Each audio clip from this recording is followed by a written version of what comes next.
Hello दोस्तों, मेरे channel विज्ञान किंगडम में आपका स्वागत है। आज क्लास 9th की वीडियो के बारे में बात करेंगे हम। सबसे पहले बात करेंगे पदार्थ के बारे में। तो पदार्थ यानी कि इसको इंग्लिश में मैटर कहते हैं और द्रव्य भी कहते हैं। तो पदार्थ प्रकृति की वह वस्तु है जो स्थान घेरती है और जिसका द्रव्यमान होता है। पदार्थ से ही सारे ब्रह्मांड का निर्माण हुआ है, सारे यूनिवर्स का निर्माण हुआ है। ये अपनी 3 अवस्थाओं में रहता है। एक्चुअली मैटर से ही ये 3 रूप बनते हैं, ये कहना ज़्यादा उचित रहेगा। तो सबसे पहला रूप है ठोस, दूसरा है लिक्विड जिसको द्रव कहते हैं, तीसरा है गैस। अब देखेंगे, हमने देख लिया कि यूनिवर्स किस चीज़ से मिलकर बना हुआ है। यूनिवर्स मिलकर बना हुआ है मैटर से। तो मैटर के कितने रूप हैं? ठोस, द्रव्य और गैस। क्लियर होता है। इसके साथ साथ हम बात करेंगे द्रव के वर्गीकरण के बारे में, यानी कि इंग्लिश में कहें तो क्लासिफिकेशन ऑफ मैटर। अब देखिए, क्लासिफिकेशन कैसे किया जाता है मैटर का? भौतिकता के आधार पर किया जाता है, यानी भौतिक अवस्था के आधार पर किया जाता है, और रासायनिक संगठन के आधार पर किया जाता है।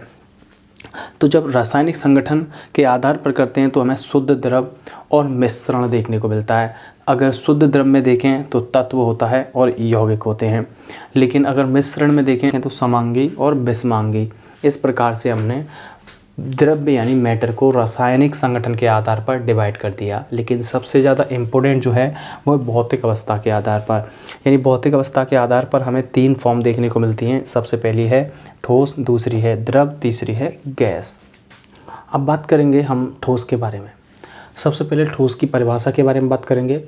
ठोस द्रव्य की वह अवस्था है जिसका आकार, आकृति और आयतन निश्चित होते हैं, और ठोस के अणुओं के बीच में जो दूरी होती है, यानी ठोस के अणुओं की दूरी नगण्य मानी जाती है। उनके बीच में दूरी लगभग होती ही नहीं है, ठीक है, लेकिन आकर्षण बल अत्यधिक होता है। ये ठोस की रियल परिभाषा है, जिससे कि आप ठोस के बारे में और समझ सकते हैं। लेकिन कैसे?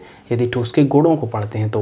को देखिए, ये जो स्ट्रक्चर ठोस की आपके सामने है, इस स्ट्रक्चर में आपने देखा कि अनगिनत ठोस के जो पार्टिकल्स हैं, जो अणु हैं ठोस के, स्मॉल अणु जो हैं, वो आपस में बहुत ही एक दूसरे से चिपके हुए हैं। अटैचमेंट ज़्यादा है, यानी कि इनके बीच में दूरी लगभग नगण्य है।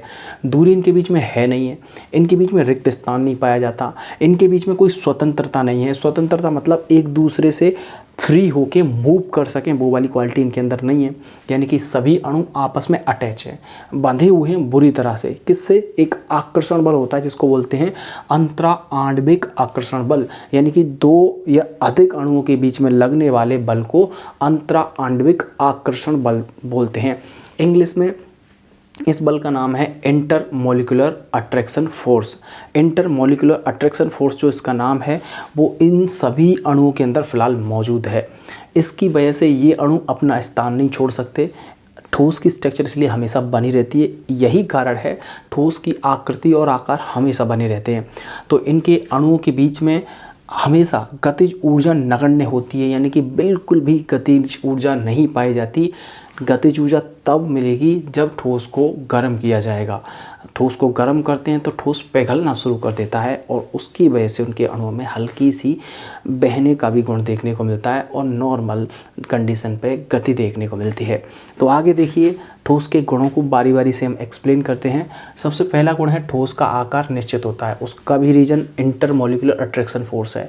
यदि ठोस को समझना है तो केवल एक चीज़ समझ लीजिए, ठोस के अणुओं के बीच में लगने वाला आकर्षण बल इंटरमॉलिक्यूलर अट्रैक्शन फोर्स, यानी अंतरा आणविक आकर्षण बल, ये एक ऐसा बल है जो ठोस को पूरी तरह से एक्सप्लेन कर देता है। अगर इस बल के बारे में समझ गए तो आप चुटकियों में ठोस को हर पॉइंट को अच्छी तरह से समझ लोगे, यानी कि ठोस के एक एक पॉइंट को बारीकी से समझने का गुण आपके अंदर आ जाएगा। ठोस का आकार निश्चित होता है, ठोस की आकृति निश्चित होती है। इन दोनों का रीजन अंतराण्विक आकर्षण बल है। ठोस का आयतन निश्चित होता है। इस पॉइंट का मतलब ये है कि मान लीजिए किसी ठोस का वेट और मास जो है, जैसे हमने एक ठोस को मेजर किया, मेजर करने के बाद उसका जो वेट आया वो आया 1 किलो 50 ग्राम, यानी कि 1 kg 1 kg 50 उसका क्या आया? वेट आया। 1 kg 50 यदि उसका वेट आया है तो हम कुछ देर बाद देखते हैं कि उसका वेट उतना ही बना रहता है, यानी कि इसका आयतन कभी भी चेंज नहीं होता, जब तक आप ठोस पर एक बाहरी मतलब एक्सटर्नल फोर्स प्रोवाइड ना करो। जब तक ठोस का आयतन नहीं बदलता, जब तक आप ठोस पर बाहरी बल प्रयोग ना करो। जैसे आपने बाहरी बल, एक्सटर्नल बल जो होता है यानी फोर्स जो होता है वो आपने प्रोवाइड कर दिया ठोस के ऊपर, तो ठोस की क्या होगी, आकृति टूट जाएगी, बिखर जाएगा, ठोस छोटे छोटे पार्टिकल में टूट जाएगा ठोस। यदि ठोस छोटे छोटे पार्टिकल में टूट जाता है तो उससे ये होता है कि ठोस की आकृति आकार भिन्न हो जाते हैं, तो उसका वेट वगैरह सारी चीज़ें डिफरेंट आने लगेंगी। अब देखेंगे ठोस का आयतन निश्चित होता है, ये बात क्लियर होगी कि जितने ग्राम का ठोस होगा वो उतने ही ग्राम का बना रहेगा, जितना उसका वेट होगा उतना ही बना रहता है। अब ठोस के अणु स्वतंत्र गति नहीं कर सकते, उसका भी रीजन क्या है, इंटरमॉलिक्यूलर अट्रैक्शन फोर्स। ठोस के अणुओं के बीच में दूरी कम होती है, इसका भी रीजन इंटरमॉलिक्यूलर अट्रैक्शन फोर्स। ठोस के अणुओं के बीच आकर्षण बल अधिक होता है, हाँ आ गया ना, इंटरमॉलिक्यूलर अट्रैक्शन फोर्स को ही अधिक आकर्षण बल का नाम दिया जा रहा है यहाँ पे, ठीक है। तो अधिक आकर्षण बल जो है वो बहुत ज़्यादा होता है, प्रबल यानी कि स्ट्रॉन्ग लेवल का, काफ़ी ज़्यादा हाई लेवल का, ठीक है। ठोस के अणुओं की गतिज ऊर्जा कम होती है। गतिज ऊर्जा मतलब एक, जैसे किसी भी पदार्थ में गतिज ऊर्जा होगी तो वो गति कर सकता है। जैसे मैंने इसको गतिज ऊर्जा दी तो ये इधर आया, मैंने इसको गतिज ऊर्जा दी तो इधर आया। अगर मैं इसको गतिज ऊर्जा दूंगी तो आपकी तरफ फेंक के मारूंगा तो ये आपकी तरफ आ जाएगा और आप इसको कैच कर लोगे। फिर मैं आपसे मांगूंगा कि वापस करो तो आप भी इसमें गतिज ऊर्जा प्रोवाइड करोगे और इस प्रकार से मैं भी इसको कैच कर लूँगा। तो ये क्या होती है, गतिज ऊर्जा होती है। तो यानी कि किसी पदार्थ को गति कराने के लिए जो ऊर्जा की आवश्यकता होती है उसको ही गतिज ऊर्जा कहते हैं। तो गतिज ऊर्जा ठोस के अणुओं में नहीं पाई जाती। ठोस को अधिक दबाया नहीं जा सकता क्योंकि बहुत ज़्यादा पास स्ट्रॉन्ग इंटरनल, देखो ठोस के अणु आपस में अपनी आकृति को मेंटेन करके रखते हैं और उनको अधिक दबाया इसलिए नहीं जा सकता क्योंकि ठोस में इंटरमॉलिक्यूलर अट्रैक्शन फोर्स अधिक होने के कारण सभी अणु आपस में चिपके रहते हैं और फिर चिपकने की वजह से उनके बीच में वहीं स्टेबिलिटी बनी रहती है। फिर उसको और ज़्यादा दबाया नहीं जा सकता क्योंकि गतिज ऊर्जा नहीं होती, उनमें गति नहीं होती, उनमें रिक्त स्थान नहीं होता, तो कहाँ से दबाओगे आप, ठीक है। ठोस को अधिक दबाया नहीं जा सकता, ये पॉइंट क्लियर।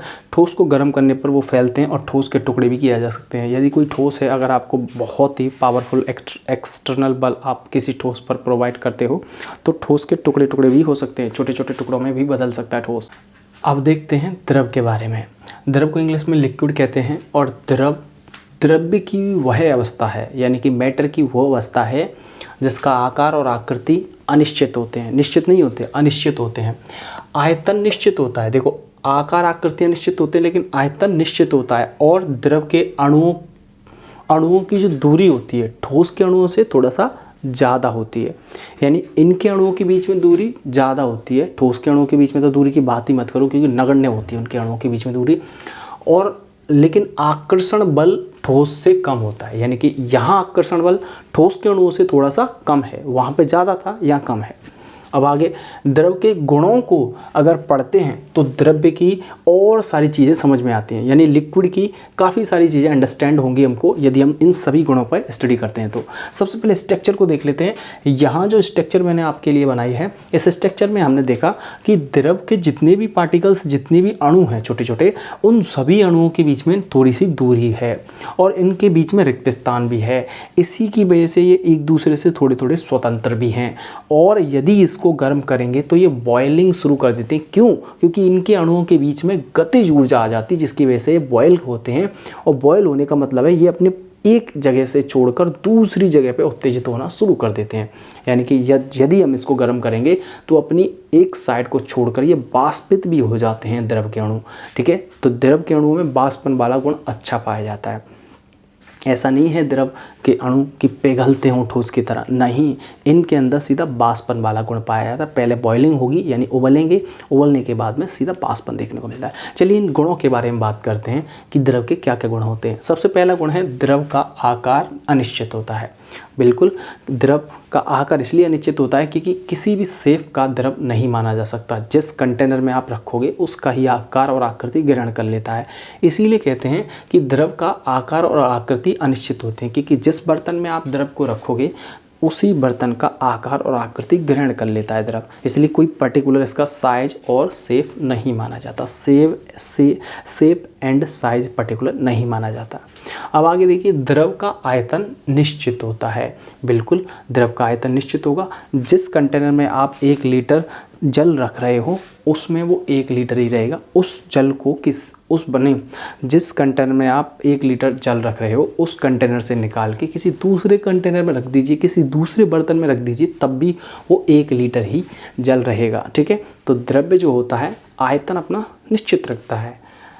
आयतन की बात मैं आपको बताऊं तो द्रव के लिए, ठोस के लिए और गैस के लिए, सबके लिए लगभग समान ही रहता है। आगे देखिए, द्रव का आयतन निश्चित होता है, क्लियर हो गया। द्रव के अणुओं में बहने का गुण पाया जाता है। जब गर्म करेंगे या फिर बहाएंगे तो बहने का गुण पाया जाता है, क्योंकि अणुओं के बीच में हल्की सी गतिज ऊर्जा मिलती है, इसीलिए इनमें बहने का गुण पाया जाता है। यहाँ पे गतिज ऊर्जा अच्छी खासी मिलती है तो बहने का गुण तो मिलेगा। द्रव के अणुओं के बीच दूरी ज़्यादा होती है, ठोस के अणुओं से ज़्यादा होती है। द्रव के अणुओं के बीच आकर्षण बल ठोस से ज़्यादा होता है। द्रव के अणुओं की गतिज ऊर्जा ठोस से ज़्यादा होती है। वहाँ तो गतिज ऊर्जा की बात ना करें तो ही ठीक है, ठोस के अणुओं के बीच में, लेकिन द्रव के अणुओं के बीच में गतिज ऊर्जा होती है, इसलिए बहने का गुण पाया जाता है। अब द्रव को अधिक दबाया जा सकता है, यानी ठोस को नहीं दबाया जा सकता, द्रव को दबाया जा सकता है। द्रव को गर्म करने पर उबलता हुआ देखा जाता है, यानी कि द्रव को गर्म करेंगे तो वो उबलेगा। एक बात और, द्रव के टुकड़े नहीं किए जा सकते, बल्कि द्रव को छोटी छोटी बूंदों के रूप में परिवर्तित किया जा सकता है।